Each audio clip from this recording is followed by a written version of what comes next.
Well, like many cities, the opioid epidemic has hit Denver hard. There's been debates over things like legal injection sites and more money to fight the problem.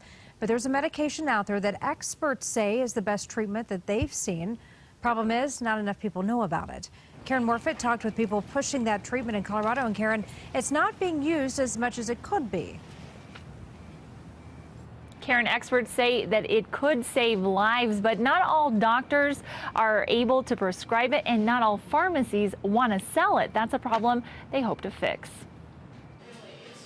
On most days, Dan Scales can be found behind the counter. He owns Scales Pharmacy in Denver.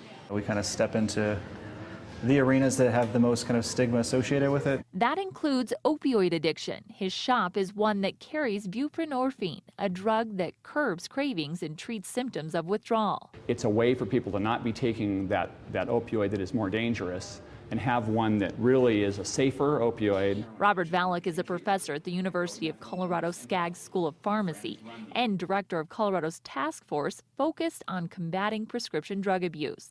He says when paired with counseling, the drug can be one of the more effective ways to treat the problem. It's the most accessible because methadone clinics are wonderful, but there aren't that many of them. And buprenorphine could be prescribed by virtually any doctor that's willing to get 1 day of training. But he says it's not being utilized, and the training is only part of why. I think the biggest culprit in all of this is stigma, is people don't know that they should, people feel ashamed, doctors don't want to treat them, pharmacists don't want to dispense to them. It's a very stigmatized thing to talk about addiction. The hope is they can change that narrative and see more people getting treatment.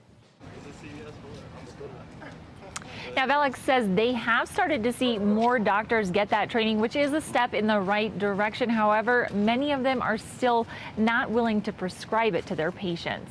For now, we're live in Denver. Karen Morfitt covering Colorado First.